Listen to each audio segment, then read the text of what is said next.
নবাব মফিজুৰ ৰহমান মোৰ ঘৰ নাজিৰাত 2011 চনৰ পৰা মোৰ পৰিবাৰৰ গাটো বৰ ভাল নাছিল তাৰপিছত মোৰ সৰু ল'ৰাটোৱে চণ্ডীগড়লৈ লৈ গ'ল তাত থাকি তেওঁ ট্ৰিটমেন্ট কৰিলে ট্ৰিটমেন্ট কৰি তাৰ পৰা তেখেতক ডায়ালিস কৰিবলগা পৰিলে আৰু তাত প্ৰায় 3 মাহমান থাকি অসমলৈ ঘূৰি আহিলে চেকআপত যোৱাৰ অহাৰ পৰা আজি 14 বছৰ হ'ল প্ৰায় আমাৰ ট্ৰিটমেন্ট চলি আছে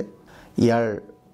অপেক্ষালৈ লৈ আহিলোঁ বৰ্তমান আহি আমি দিবজ্যোতি কলিতা ছাৰৰ আণ্ডাৰতে ট্ৰিটমেন্ট চলাই আছোঁ খুব ভাল ট্ৰিটমেন্ট পাইছে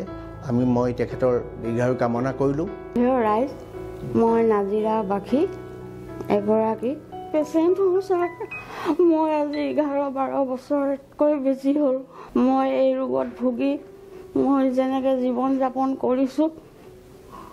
মই ক'বলৈ মোৰ একো ভাষা নাই ছাৰ মই বহুত জেগাতে ট্ৰিটমেন্ট ল'লোঁ গুৱাহাটী চণ্ডীগড় দিল্লী কেলকাতা আদি বহুত জেগা ছাৰ তাৰপিছত মই শেষত কলিতা ছাৰক লগ পাই মই তেওঁৰ হাততে ধৰিলোঁ আৰু ভগৱানে ছাৰ আপুনি আমাক বচাই দিয়ক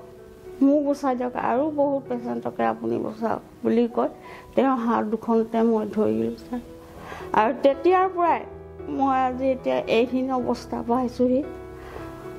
আৰু মোক কি ক'ম মই বহুতেই ভুগিছোঁ কিন্তু মই সেই ভোগাক মই তৰণি দিয়া নাই ছাৰ মই ভয় নকৰোঁ মই আনকি অসমত যি তুষাৰপাত হৈছিলে সেই তুষাৰপাতকো মই নেওচি মই ডায়ালিচিছ কৰিবলৈ যাওঁ ছাৰ আৰু তেখেতে যোৱা 23 চনত নেশ্যনেল এৱাৰ্ড এটা পাইছিলে দিল্লীৰ পৰা আহিছিলে সেইটো অকলে আহি নাজিৰাৰ পৰা 110 কিলোমিটাৰ বাট তেখেতে গাড়ীত আহে অকলে ড্ৰাইভাৰ আহে 1700 আজিলৈকে 29 বাৰ ডায়ালিচিছ কৰা হ'ল বৰ্তমানলৈকে ছাৰে যেনেকৈ মোক এডভাইচ দিছিলে খোৱা বোৱা থকা হোৱা ঠিক ছাৰৰ মই আদৰ্শৰে মই বাচি আছিলোঁ আৰু অপেক্ষা হস্পিটেলৰ যিখিনি ট্ৰিটমেন্ট পালোঁ নাৰ্ছ আদি কৰি ডক্টৰৰ চোৱা চিতা সকলো ভাল লাগিলে এইখন হস্পিটেলৰ উন্নতি আৰু হওক ধন্যবাদ